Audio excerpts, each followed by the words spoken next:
Hello, എല്ലാവർക്കും melKitchenന്റെ പുതിയൊരു വീഡിയോയിലേക്ക് സ്വാഗതം. ഇന്ന് ഞാൻ വന്നിരിക്കുന്നത് വളരെ വെറൈറ്റി ആയിട്ടുള്ളതും അധികം ആരും പരീക്ഷിച്ചിട്ടുണ്ടാകാൻ ചാൻസ് ഇല്ലാത്തതുമായ ഒരു തോരൻ കറിയുടെ റെസിപ്പിയുമായിട്ടാണ്. അതാണ് നമ്മുടെ തണ്ണിമത്തൻ തോരൻ കറി.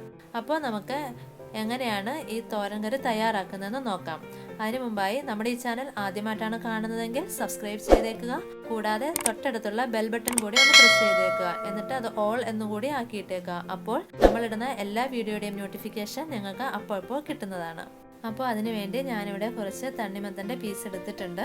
അപ്പോൾ നമുക്കിതിൻ്റെ റെഡ് കളർ ഭാഗമല്ല യൂസ് ചെയ്യേണ്ടത്. റെഡ് കളർ നമ്മൾ സാധാരണ കഴിക്കും. എന്നിട്ട് നമ്മൾ കളയുന്ന വൈറ്റ് കളർ പോർഷൻ ഉണ്ടല്ലോ, ആ ഒരു ഭാഗമാണ് നമ്മൾ തോരൻ വയ്ക്കാൻ വേണ്ടി ഉപയോഗിക്കുന്നത്. അപ്പോൾ നമുക്ക് ആ റെഡ് കളർ കട്ട് ചെയ്ത് മാറ്റി വയ്ക്കാം.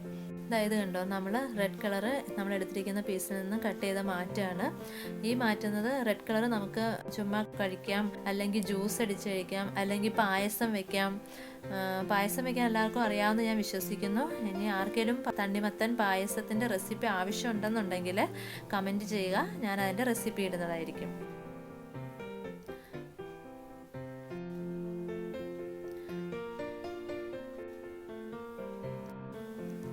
ഇതാ ഇപ്പോൾ നമ്മൾ റെഡ് കളറ് കട്ട് ചെയ്ത് മാറ്റി വെച്ചിട്ടുണ്ട്. ഇനി നമുക്ക് ഇതിൻ്റെ ഈ വൈറ്റ് പോർഷനാണ് ആവശ്യമുള്ളത്. ഇനി നമുക്ക് ഈ ഗ്രീൻ കളർ അതിൻ്റെ തൊലി ഉണ്ടല്ലോ, അതുകൂടെ ചെത്തിക്കളയണം. ഇതാ ഇതുപോലെ അത് കട്ട് ചെയ്ത് മാറ്റുന്നുണ്ട് ഞാൻ. നമുക്ക് വൈറ്റ് പോർഷൻ മാത്രമാണ് ആവശ്യമുള്ളത്. അപ്പോൾ അത് മാക്സിമം നിർത്തിക്കൊണ്ട് ആ ഗ്രീൻ കളറുള്ള കട്ടിയുള്ള തൊലി മാത്രം ചെത്തിക്കളയാൻ ശ്രദ്ധിക്കുക കേട്ടോ. ഇതാ ഇപ്പോൾ ഞാൻ ആ കരിന്തൊലി എല്ലാം ചെത്തി കളഞ്ഞിട്ടുണ്ട്. അതുപോലെ നമുക്ക് എല്ലാ പീസും ചെത്തിയെടുക്കുക. ഇത് ഞാൻ നന്നായിട്ട് കഴുകിയെടുത്ത് വെച്ചിരിക്കുന്നതാണ് കേട്ടോ. എന്നാലും നമുക്ക് തൊലി ചെത്തി കഴിഞ്ഞിട്ട് ഒന്നുകൂടെ ഒന്ന് കഴുകിയെടുക്കണം. അപ്പോൾ ഞാനിവിടെ ഒരു 4 പീസാണ് എടുത്തേക്കുന്നത്. ഇതെല്ലാം നന്നായിട്ട് തൊലിയൊക്കെ ചെത്തി കഴുകി വെച്ചിട്ടുണ്ട്. ഇനി നമുക്കിതൊന്ന് സ്ക്രേപ്പ് ചെയ്തെടുക്കണം. അതിന് വേണ്ടിയിട്ട് ഞാനൊരു വെജിറ്റബിൾ സ്ക്രേപ്പർ എടുത്തിട്ടുണ്ട്. അത് തീരെ ചെറുതാക്കണ്ട, നമുക്ക് വലുതിൽ തന്നെ വെച്ച് സ്ക്രേപ്പ് ചെയ്തെടുക്കണം. ഇതാ ഇതുപോലെ കണ്ടോ, തീരെ ചെറുതല്ല, വലുതായിട്ട് തന്നെയാണ് നമ്മൾ സ്ക്രേപ്പ് ചെയ്തെടുത്തേക്കുന്നത്. നമ്മൾ ക്യാബേജ് ഒക്കെ ചെയ്യത്തില്ലേ, അതുപോലെ തന്നെ. ഇതാ ഞാനിപ്പോൾ 4 പീസും സ്ക്രേപ്പ് ചെയ്ത് എടുത്തിട്ടുണ്ട്. ഇതിൻ്റെ അകത്ത് ഒരുപാട് വെള്ളത്തിൻ്റെ അംശമുണ്ട്. നമ്മളിത് സ്ക്രേപ്പ് ചെയ്തെടുത്തതേ ഉള്ളൂ, അപ്പം തന്നെ മൊത്തം വെള്ളമായി. അപ്പോൾ നമുക്കിതൊന്ന് പിഴിഞ്ഞെടുക്കണം. വെള്ളത്തിൻ്റെ അംശം കൂടി കഴിയുമ്പോഴത്തേക്ക് നമുക്ക് തോരൻ വെച്ച് കഴിയുമ്പോഴത്തേക്ക് മുഴുവൻ വെള്ളമായി പോകും. ഇപ്പോൾ ഇത് ഞാൻ പിഴിഞ്ഞെടുത്ത് വെച്ചിരിക്കുന്നതാണ് കേട്ടോ.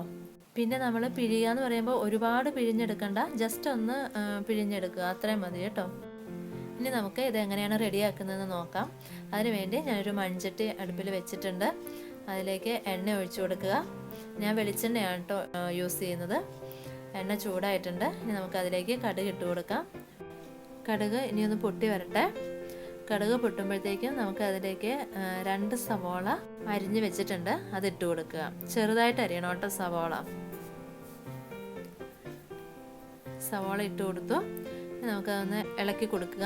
നമുക്ക് മൺചട്ടി വേണമെന്ന് നിർബന്ധമൊന്നുമില്ല കേട്ടോ. ഞാനിവിടെ മൺചട്ടി എടുത്തുവെന്നേ ഉള്ളൂ. നമുക്ക് ഏത് പാത്രമാണേലും കുഴപ്പമില്ല. ഇവിടെ സവോള ഇപ്പം ജസ്റ്റ് വാടി വന്നിട്ടുണ്ട്. ഇനി നമുക്കിതിലേക്ക് നമ്മൾ സ്ക്രേപ്പ് ചെയ്ത് വെച്ചിരിക്കുന്ന തണ്ണിമത്തൻ തൊണ്ട് ഇട്ട് കൊടുക്കാം. ഇതിന് ജസ്റ്റ് ഒന്ന് ലെവൽ ചെയ്ത് കൊടുക്കുക.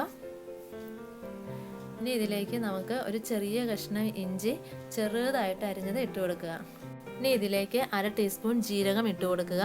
ഇനി നമുക്ക് 2 പച്ചമുളക് ചെറുതായിട്ട് അരിഞ്ഞത് ഇട്ട് കൊടുക്കണം. ഇത് തേങ്ങ ഇട്ട് കൊടുക്കുക. തേങ്ങ ഞാൻ ഒരു ചെറിയ തേങ്ങയുടെ പകുതി എടുത്തിട്ടുണ്ട്.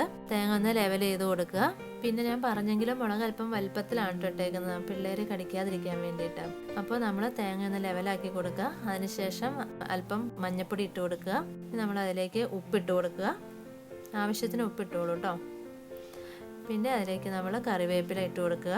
ജസ്റ്റ് ഒന്ന് കയ്യിലിട്ടൊന്ന് തിരുമ്മിയിട്ടാണ് കേട്ടോ ഇട്ട് കൊടുത്തേക്കുന്നത്. ഇനി നമ്മളതൊന്ന് മൂടി വെച്ച് വേവിക്കണം. നമുക്കിതിലേക്ക് വെള്ളം അല്പം പോലും ഒഴിച്ചെടുക്കേണ്ട ആവശ്യമില്ല, കാരണം ഞാൻ നേരത്തെ പറഞ്ഞല്ലോ വെള്ളം ഓൾറെഡി അതിൻ്റെ അകത്തുണ്ട്. ഇപ്പോൾ ഒരു 5 മിനിറ്റ് കഴിഞ്ഞിട്ടുണ്ട്. നമുക്കൊന്ന് തുറന്ന് നോക്കാം. ഇതാ കണ്ടോ, ആവിയൊക്കെ വന്നിട്ടുണ്ട്. ഇനി നമുക്കിതൊന്ന് ഇളക്കി കൊടുക്കണം. ഇതുപോലെ അടിയിൽ ആവശ്യത്തിന് വെള്ളമൊക്കെ ഉണ്ട്, കുഴപ്പമൊന്നുമില്ല. നമ്മൾ ക്യാബേജൊക്കെ തോരൻ വയ്ക്കത്തില്ലേ, അതുപോലെ തന്നെയാണ് ഇതും തോരൻ വയ്ക്കുന്നത്. കണ്ടോ, ഇപ്പോൾ ഇതിന് ഒരു ക്യാബേജിൻ്റെ ലുക്കൊക്കെ ഇല്ലേ. നമുക്കൊന്നുകൂടെ അടച്ചു വെച്ച് വേവിക്കാം. ഇപ്പോൾ ഒരു 5 മിനിറ്റ് ആയിട്ടുണ്ട്. നമുക്കൊന്ന് തുറന്ന് നോക്കാം. ഒന്ന് ഇളക്കി കൊടുക്കുക. അടിയിൽ വെള്ളമുണ്ട്, ഇപ്പോഴും ശരിക്കും വറ്റിയിട്ടില്ല. നമുക്ക് ഈ വെള്ളം ശരിക്കും വറ്റിച്ചെടുക്കേണ്ടതുണ്ട്. ഇപ്പോൾ നമ്മുടെ തോരൻ ഏകദേശം വെന്തിട്ടുണ്ട്. ഇനി നമ്മുടെ പരിപാടി എന്ന് പറഞ്ഞു കഴിഞ്ഞാൽ വെള്ളം വറ്റിച്ചെടുക്കുക എന്നുള്ളതാണ്. അപ്പം നമുക്ക് തുറന്ന് വെച്ച് വേവിക്കണം. ഇനി അടച്ചു വയ്ക്കേണ്ട ആവശ്യമില്ല കേട്ടോ. ഇപ്പോൾ ഒരു 2 മിനിറ്റ് കഴിഞ്ഞിട്ടുണ്ട്. നമുക്കൊന്ന് ഇളക്കി കൊടുക്കാം. ഇത് ഇടയ്ക്കിടയ്ക്ക് ഒന്ന് ഇളക്കി കൊടുത്താൽ മതി. ഒരു 2 മിനിറ്റ് ഇടവിട്ടൊന്ന് ഇളക്കി കൊടുക്കണം. കാരണം അടിയിൽ പിടിക്കുമെന്ന് അറിയത്തില്ലല്ലോ. വീണ്ടും ഒരു 2 മിനിറ്റ് കഴിഞ്ഞിട്ടുണ്ട്. അപ്പോൾ നമ്മുടെ വെള്ളമൊക്കെ ഏകദേശം പറ്റി കറി ഡ്രൈ ആയിട്ടുണ്ട്. കണ്ടോ, ഇപ്പം നമ്മുടെ തണ്ണിമത്തൻ തോരൻ റെഡി ആയിട്ടുണ്ട്. നമുക്ക് ഈ തണ്ണിമത്തൻ്റെ തോട് തോരൻ വയ്ക്കാൻ മാത്രമല്ല അച്ചാറും ഒക്കെ ഇടാം കേട്ടോ. പലർക്കും അത് അറിയത്തില്ലാത്തൊരു കാര്യമാണ്.